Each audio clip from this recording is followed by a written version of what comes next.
And now we have our next presenter, Mr. Stan Mitchell. He will present Business Finance, Asset Economic Value, Optimization and Cost Consideration in FM. Mr. Stan, he is the CEO of Key Facilities Management, the longest established true facilities management business in UK. He has been involved with developing standards and training in FM over many years within British Institution Facility Management, CEN, European Standards Body, Global FM, British Standards Institution, BSI, FM Committee, and International Standards Organization, ISO, Technical Committee for Facility Management. Please welcome with me, Mr. Stan Mitchell.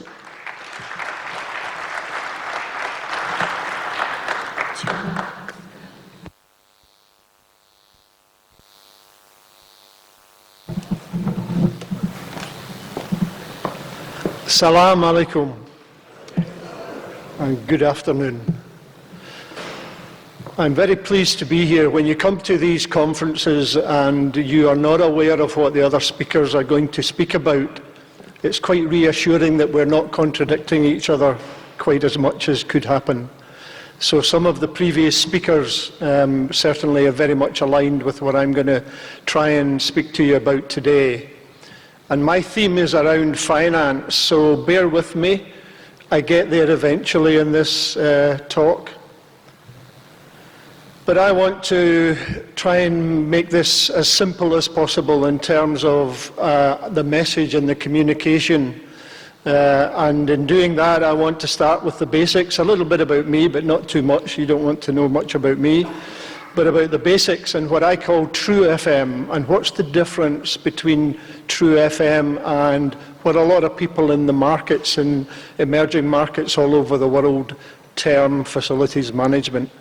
And then at the end, I'm going to come back to the strategy as to how we might succeed in achieving our objectives in all of this.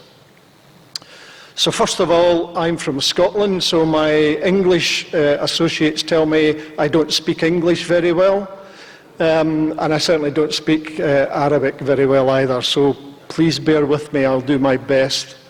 I'm actually the CEO of Key Facilities Management Egypt.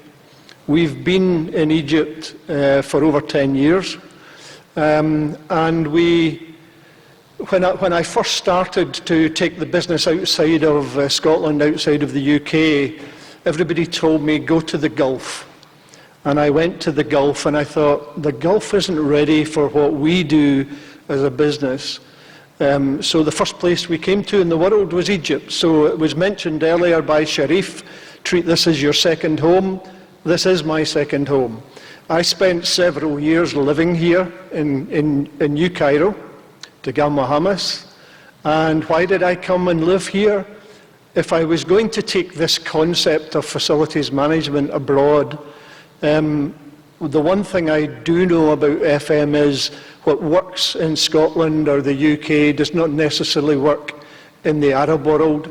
And I came to Egypt to understand your culture, what might be different, and how we could potentially adapt what we do to meet the needs of this market. And then thereafter, perhaps go and visit the Gulf. So that's what I did. And as with previous speakers at the bottom bullet there, I do talk quite a lot, so I'll do my best to stick to the 20 minutes, is it? Sure it's not 35, no? Okay. So the basics. I like to try and keep things as simple as I can. So what does sustainable development mean to FM? Unfortunately, in the world that we all live in, buzzwords come along and we all use them, but my experience is we don't necessarily always understand them or interpret them and how we can apply them, because the theory is fantastic. COP27 has just finished here, and they had a real problem getting to a consensus about what they were trying to do. At the end of the day, what they're trying to do comes down to us. We are the people that can influence and make these things happen. So a couple of translations of sustainability. There they are there, you can read them. And able to be upheld and defended. A conference such as this is a fantastic forum for exchanging knowledge, but it's mostly theory because we're just talking about it. Our job is to come out of this to the workplaces in which we serve and across the whole of Africa, in particularly where there's a fantastic opportunity to demonstrate it and demonstrate the measurable value we can bring in the process. Development.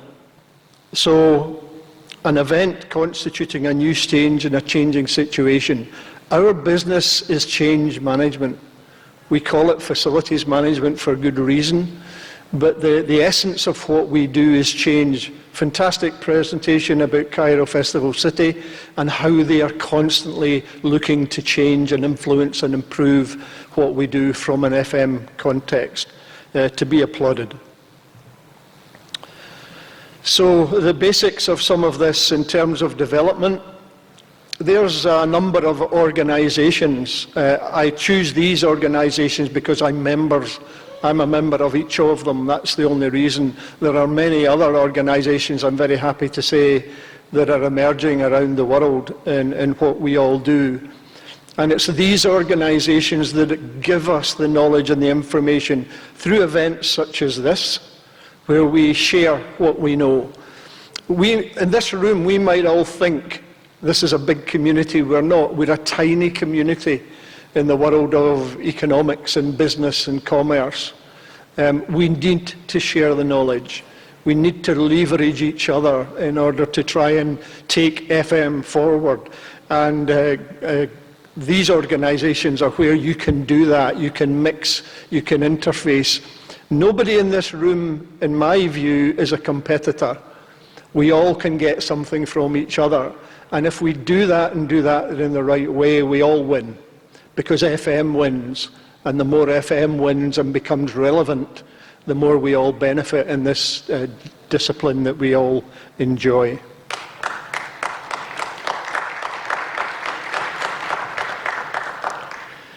So sustainability. So how do we sustain it?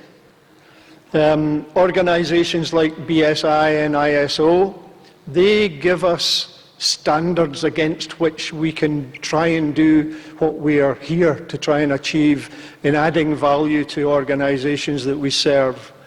You have further education from universities where for many years now you can go and get a degree in facilities management. It's starting to become a career of choice. And then you have organisations like Global FM, and Global FM exists as an association for associations to do exactly what I've just been saying. Let's collaborate, let's share the knowledge, let's leverage each other and not reinvent the wheel, as it were.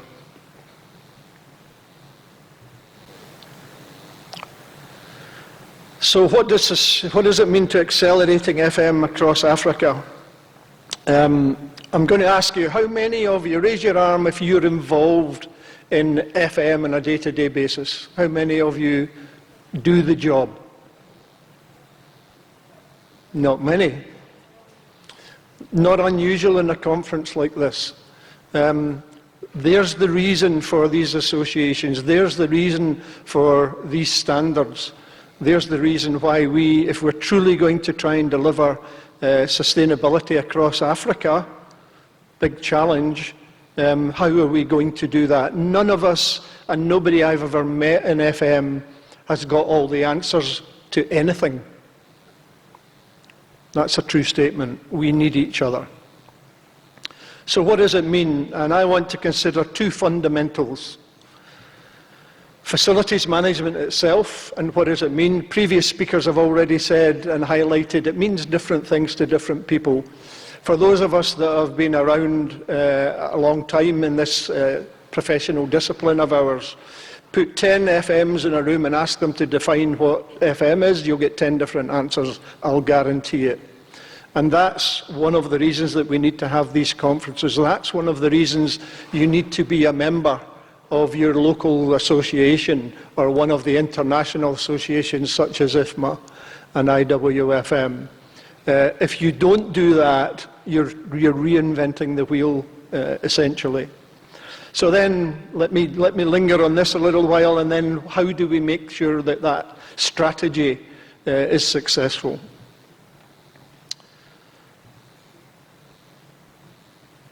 My paper for this conference was all about business finance, and it's important in terms of an FM context.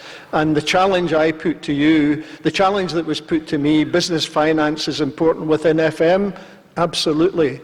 We are responsible, as I'll show you in a moment, for probably the second highest overhead to any organisation, irrespective of what they do. That's been said already today. But FM is important to the business. So we tend to be the people that live in the basement in our organisations, and I meet lots of facilities managers who complain.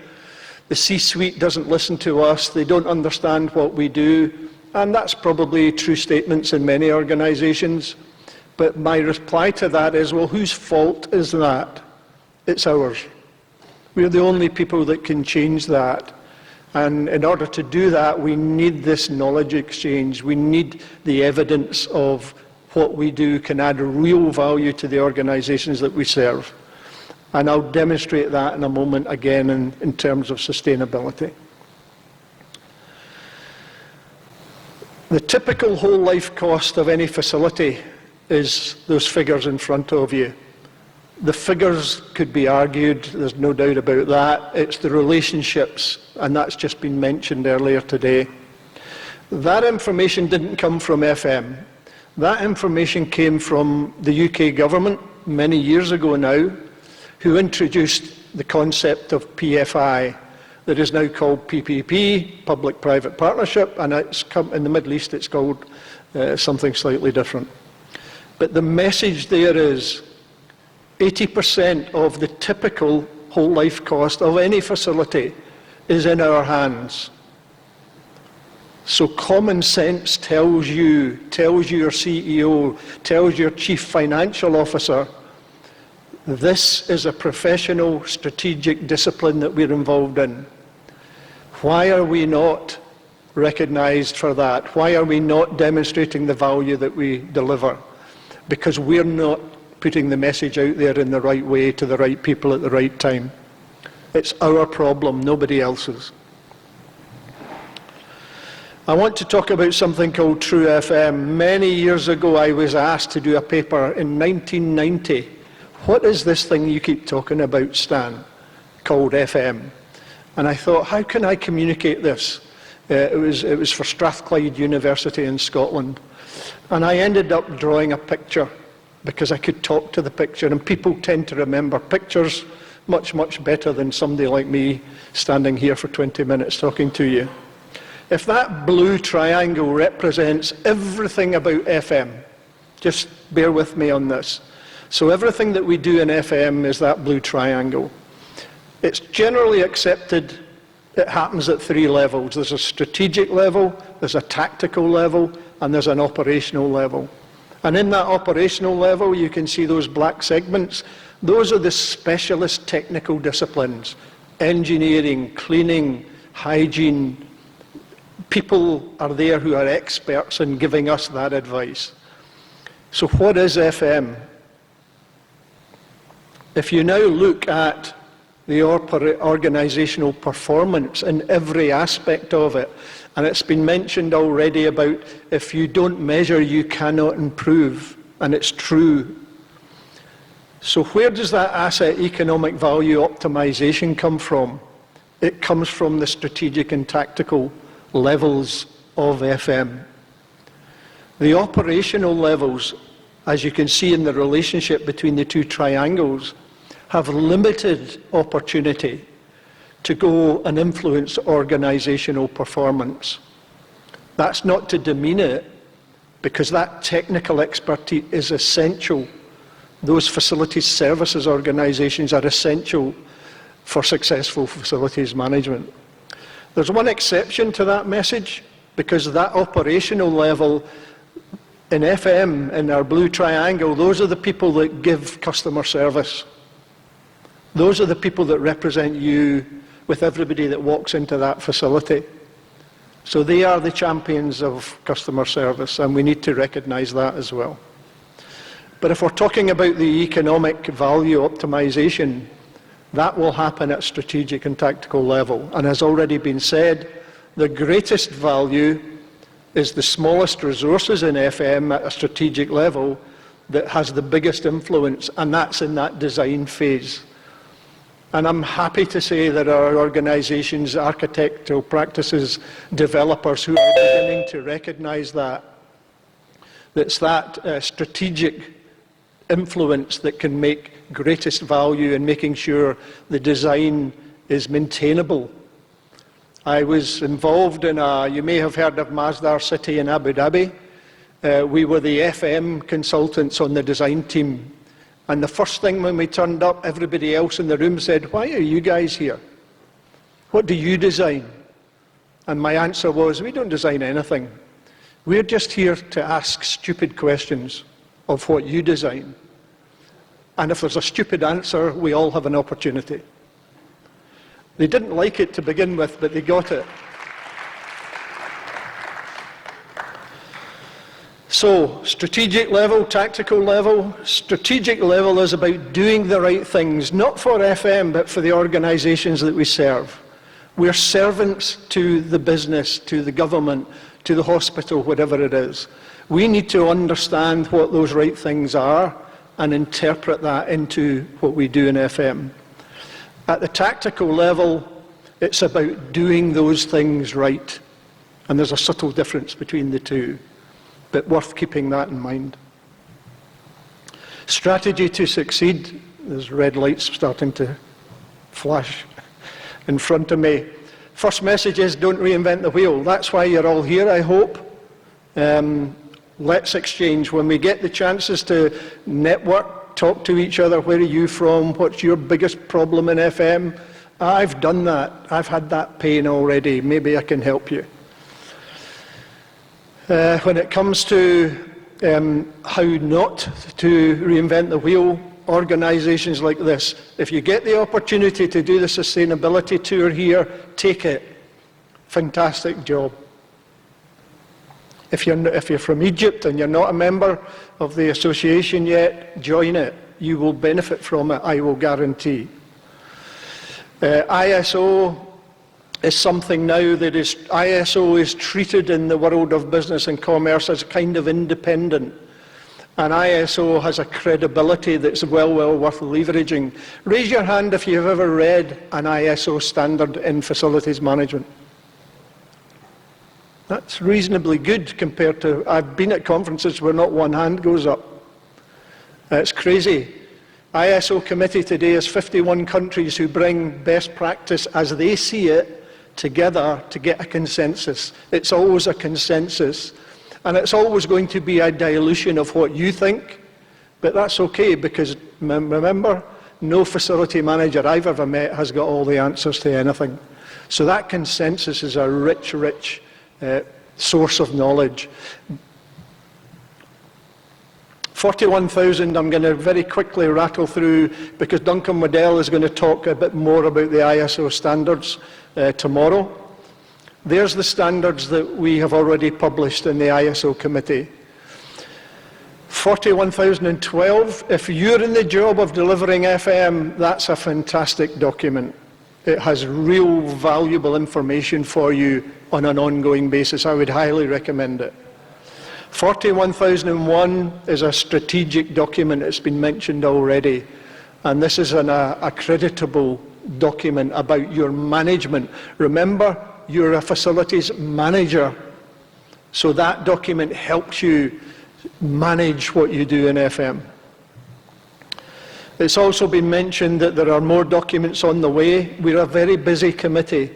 There's lots going on. And the voice from Egypt, the voice from Africa nations, we want it to be heard. We want to invite you in to join that community. Some of the African representation we already have, but we need more. Unfortunately, for my Egyptian friends here, we have tried to talk to your national standards body to create a committee in Egypt so that you can participate in ISO. Unfortunately, it hasn't happened yet, but we'll keep trying. So, results so far. Those are the countries, the coloured countries of the world that are already participating in the ISO committee. So we have 51 countries covering their opinions about what FM is all about. That graphic at the top is from that document 41,012. It's about strategic procurement in FM, and it's about FM agreements and how you should go about creating an agreement between the FM organisation, whether it's an in-house organisation or an outsourced, it doesn't really matter, or it shouldn't, and the organisations that you serve. That graphic is from ISO 41001, the management system standard, and that's a cycle of what we should do every day, all day, within an FM context. You've already seen several speakers talking about the UN SDGs. I'll come back to that in a moment. And there's the international definition about what FM is. You've seen that a couple of times already today. My bleep's just about to go. That is from an ISO point of view now, if you create any standard in ISO, you need to align it with the UN SDGs.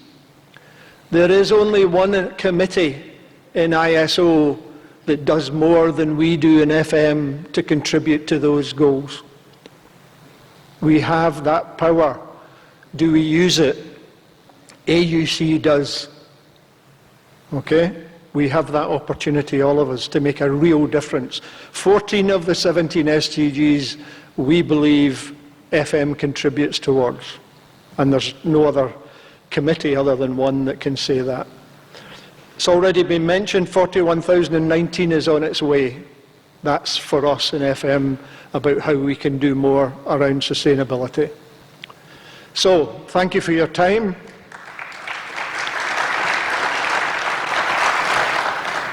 And Mile, a final comment, the future of FM in Africa is in your hands, but you've got to grab it.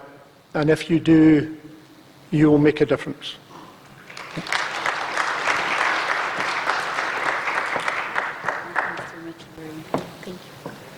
Thank you, Mr. Mitchell, very much. It's as an impressive presentation, and I will quote as well something from what you said about this presentation explore the three core aspects of True FM model and how we within FM need to be able to both articulate, demonstrate, and validate the strategic importance and ability to influence them. Thank you very much. Thank you, Stan.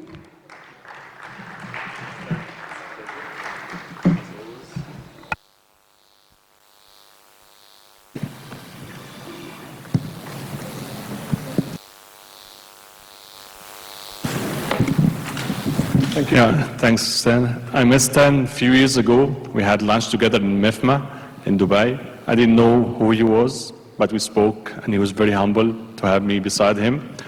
And he visited us a couple of months ago. He loves Egypt, he loves AUC. And thank you, Stan, for coming to here.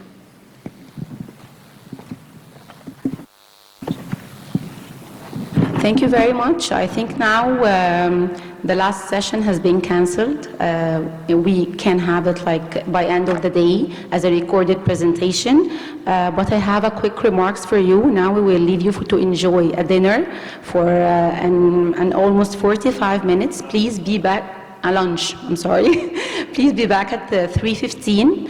We will start again a very interesting presentations at 3:15 and a quick remarks for all attendees that they missed to have their IDs. You will find your ID outside the Basili Hall. And the gala dinner will be tomorrow at 7:30 in Alfie Hall for the VIP speakers and VIP attendees. Please be there on time and have fun and enjoy your lunch. Thank you.